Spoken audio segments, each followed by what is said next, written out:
Big boss Malayalam season 7 prediction ലിസ്റ്റിൽ ആദ്യം മുതൽ ഉണ്ടായിരുന്ന പേരായിരുന്നു രേണു സുധിയുടേത്. ഒടുവിൽ പ്രവചനങ്ങളെല്ലാം തന്നെ അർത്ഥവത്താക്കി അവർ ബിഗ് ബോസ് മത്സരാർത്ഥിയായി എത്തിയിരിക്കുകയാണ്. ബിഗ് ബോസിൽ രേണുവും മറ്റു താരങ്ങളും വാങ്ങുന്ന പ്രതിഫലത്തെക്കുറിച്ച് നിങ്ങൾ എപ്പോഴെങ്കിലും ചിന്തിച്ചിട്ടുണ്ടോ? ഇപ്പോഴിതാ സോഷ്യൽ മീഡിയയിൽ താരങ്ങൾ വാങ്ങുന്ന പ്രതിഫലത്തെക്കുറിച്ചാണ് ചർച്ചകൾ കൂടുതലും. ബിഗ് ബോസിൽ ഏറ്റവും കൂടുതൽ പ്രതിഫലം വാങ്ങുന്നത് 2 പേരാണ്.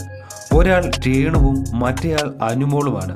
ഇവർക്ക് ദിവസം 50,000 രൂപയാണ് പ്രതിഫലമെന്നാണ് റിപ്പോർട്ടുകൾ പറയുന്നത്.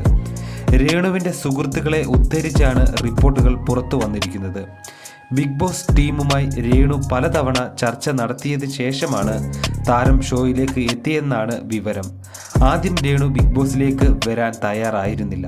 പിന്നീട് നടത്തിയ ചർച്ചകൾക്കൊടുവിലാണ് രേണു സമ്മതം മൂളിയത്. ദിവസം 1,00,000 രൂപയാണ് രേണു ആവശ്യപ്പെട്ടത്.